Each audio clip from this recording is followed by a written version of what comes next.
Tá todo mundo milionário no futebol brasileiro, todo mundo resolveu todos os problemas financeiros. Quem dera, né? Mas tem muita maquiagem no meio. A gente vai conseguir ver essa maquiagem hoje, não? A maioria sim. Quem não divulgou não tem como, né? Bom, isso que eu me quis dizer. Bom, vamos lá mostrar aqui o material que você apresentou pra gente. Receitas dos clubes de 2023 ajustada. O que você tá ajustando aí, parceiro? Eu tô ajustando a venda da LFU, né?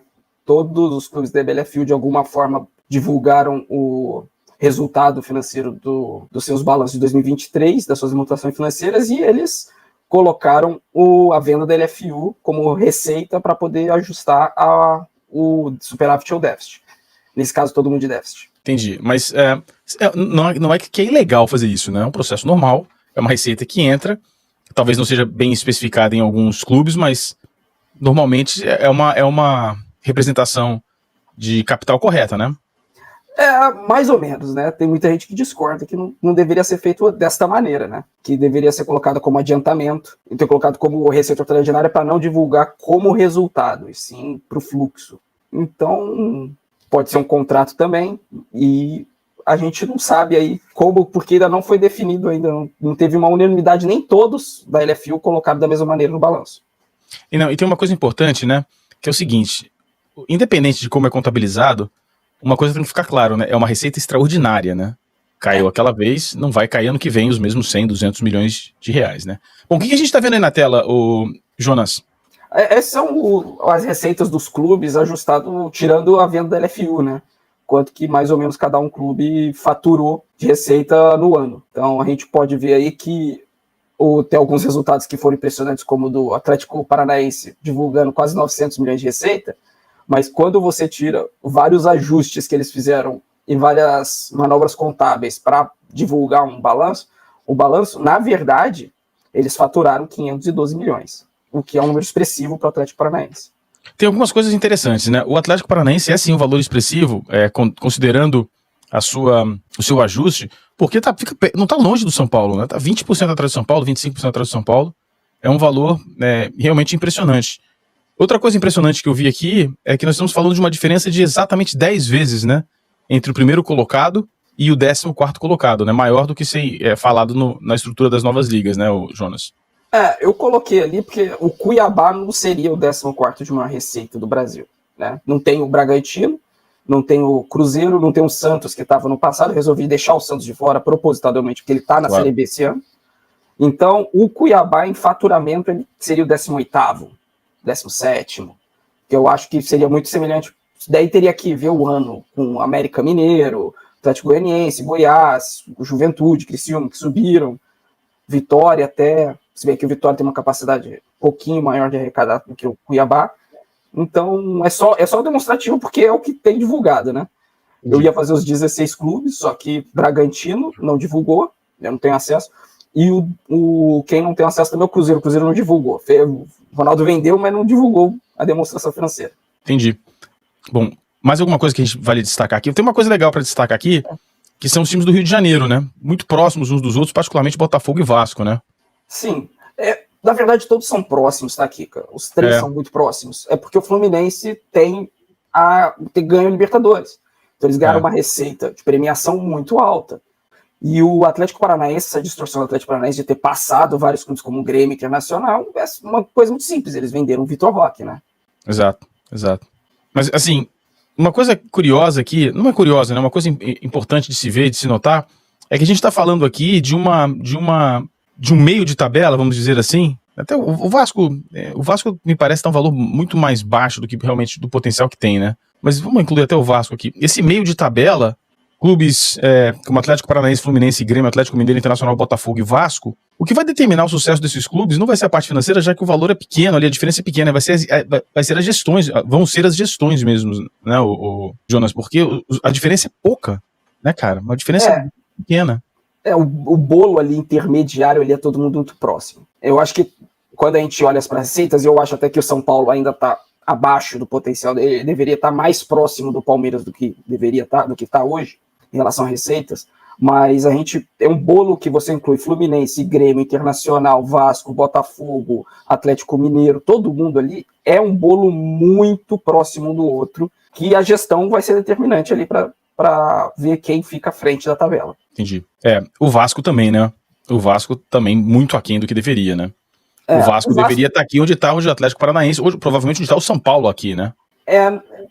Eu discordo um pouco, eu acho que ele não chega a ser São Paulo. São Paulo deveria estar mais próximo do Palmeiras, e aí você poderia falar que o Vasco deveria estar ali onde está o Atlético Paranaense. Mas sem a real receita de venda do jogador do Vitor Roque, né? Entendi. Vasco hoje, numa relação, seria mais ou menos esses 500 milhões de reais mesmo. 480, 470. O Corinthians é uma máquina mal utilizada de fazer dinheiro, né, o Jonas? Eu acho que atualmente eles estão começando a ter receita. O problema é a gestão desse recurso, que é muito ruim mesmo, mas assim, bem ruim, como a gente vai ver depois. A gente vai falar sobre dívidas também na sequência, né? Bom, próximo slide aqui, receitas recorrentes. O que é uma receita recorrente, o Jonas, pra galera que não sabe? Basicamente é você ter todas as receitas que você possui e retirar as vendas de atletas, que é uma receita do dinheiro que você pode contar realmente. Obviamente que tem algumas coisas, porque inclui premiações, e você vê que o Fluminense fica muito acima por causa disso, por causa o São Paulo fica um pouco acima, porque tem a Copa do Brasil também, mas é a receita mais ou menos com que o clube tem que contar para quando vai elaborar a sua folha de pagamento, para quando vai elaborar quanto que vai poder gastar com o time profissional.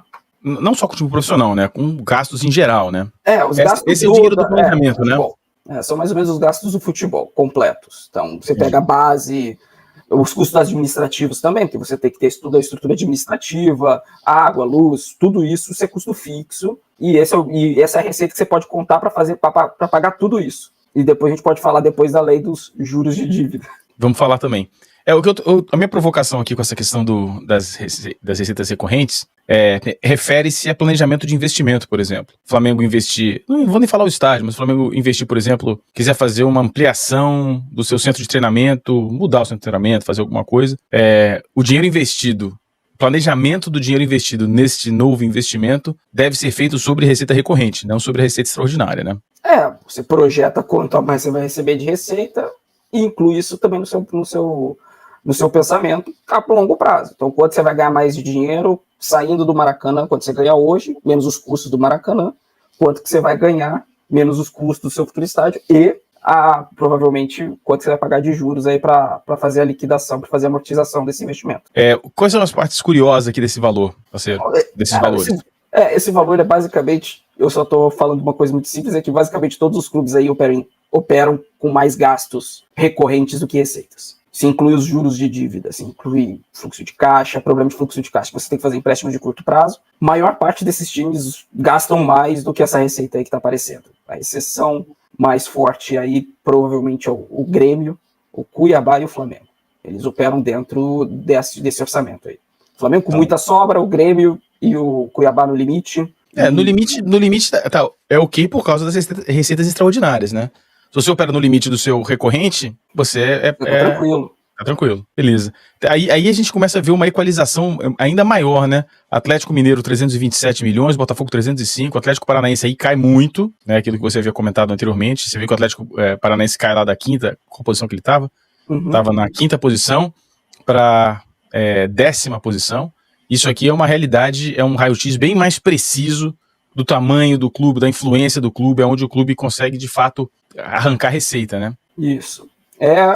A grande questão é, se todo mundo operar dentro desse limite, você vê um descolamento maior de alguns times. Como nem todo mundo opera, como a gente vai ver nas folhas de pagamento, a gente pode ter uma noção maior do que está acontecendo e um comparativo no final com as outras ligas do mundo. Bom, receita de vendas dos clubes, venda de atletas, o Jonas? Isso, receita, quanto que o time vendeu naquele ano, no ano de 2023, em atleta. O Flamengo lidera a lista com mais de 300 milhões em vendas de atletas, o Corinthians da segunda posição, até mais do que o Atlético Paranaense com o Vitor Roque, mas por causa que vendeu vários jogadores, né? Vendeu Murilo, vendeu Moscardo, vendeu mais alguém, que eu não estou lembrando que foi. O Renan, não foi? O Renan? Não, foi o Robert Renan. Então eles conseguiram faturar aí bastante dinheiro vendendo atleta. Uma coisa impressionante, esse número, né, é um número curioso. Tem duas coisas que eu acho que são importantes a gente comentar a respeito desse número, Jonas, e ver se você concorda comigo. Bom, a primeira conclusão que se pode tirar, uma evidência, é que o Flamengo tem a melhor base do Brasil, mas isso não é verdade. necessariamente. A verdade é que o Flamengo consegue vender jogadores por um valor melhor, porque não precisa daquela receita necessariamente. Então o Flamengo consegue fazer negociações melhores. Pode ser um indicativo de que a base é melhor, mas pode ser um indicativo que faz negociações melhores, né? E outra coisa que é curiosa, né, é você ver um clube como o Fluminense, que tem uma base espetacular, né, que forma muito bons jogadores com muita frequência, com uma receita muito baixa de venda de atletas, né, apenas 16 milhões de reais. Dá pra gente fazer alguma outra avaliação desses números, Jonas, na sua opinião? Eu acho, assim, quando você olha um ano só, é errado, assim, você tirar muita qualquer conclusão, né, sobre a base, né? Oi? Muita distorção, né? Muitas distorções, entendeu? Você tem que ver ao longo, usar 3, 4 anos de amostragem para definir mais ou menos uma média para você determinar. E aí é muito subjetivo o que você considera o que é uma base boa. Base boa vende bem? Depende do seu perfil. Se você é um perfil que quer vender jogador, quanto melhor vender. E também tem a ideia de como os clubes estrangeiros enxergam a tua formação, né? Se você tem uma formação ruim, eles vão pagar pouco. Mesmo que eles acreditem que tem um jogador bom lá, eles vão oferecer pouco. Eles não acreditam que você tem uma formação boa. A questão de você ter a capacidade de falar não também influi. Tem muita gente que considera que títulos a melhor base. Títulos, para mim, é o que menos importa, por exemplo. Para mim também. Entendeu? Então, eu tenho muitas variáveis aí para você só tentar tirar a conclusão de qual é a melhor base do Brasil por a venda de atletas. Se for isso, venda de atletas, o Flamengo é o melhor nos últimos anos. E você também pode determinar quantos jogadores põe na seleção, na média. Ou quantos jogadores são titulares nas top 5 ligas. Então tem muita subjetividade que você pode utilizar aí sobre qual que é a melhor base do Brasil. E nesse valor inclui, por exemplo, receita de... como é que chama? Quando o jogador é revendido. Sim. Solidariedade, mecanismo de solidariedade? Inclui tudo.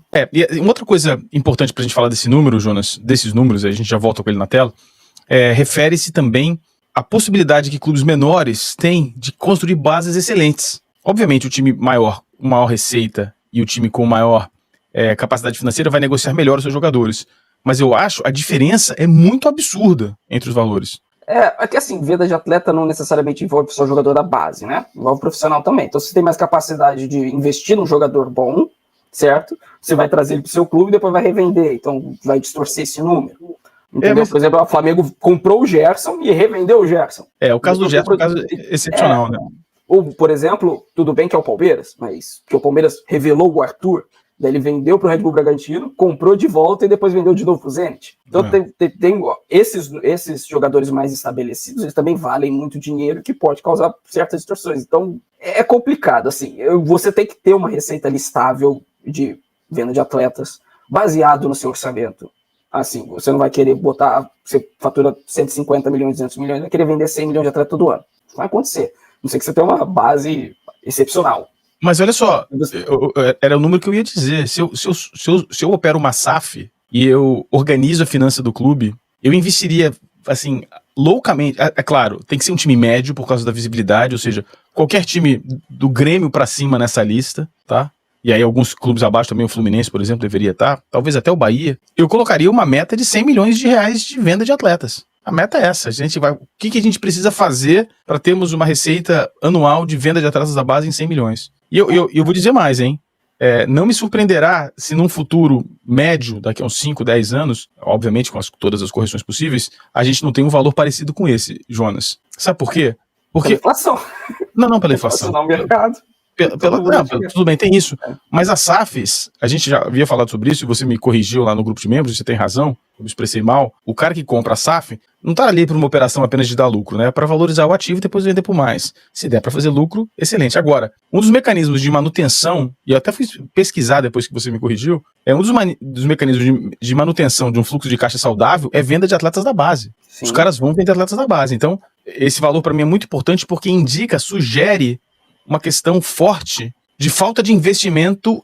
Assim, é uma evidência, claro, é o retrato de um ano, mas os clubes que têm muito poucas vendas, como do Internacional para baixo, cara, tem alguma coisa errada, né? Ou tem alguma coisa errada não, tem alguma coisa a ser melhorada, diria eu. Assim, pode passar por isso e pode passar por uma opção. Por exemplo, o Fluminense fez a opção de não vender o André, né? Tem um pouco de loucura aí quanto que os torcedores do Fluminense acham que ele vale, mas fez essa opção. Eu acho que o Fluminense precisava vender o André, mas não que foi ruim para eles ganhar a Libertadores por causa disso. Não por causa disso, mas muito por causa dele também. Faz muita diferença no esquema do Diniz. E tudo vai passar por esse balanço. Ah, vou vender agora, não vou vender agora. Daí, por exemplo, tem o John Kennedy, que daí, perdeu a oportunidade de vender ele há 3, 4 meses atrás. Agora ele não vale nada.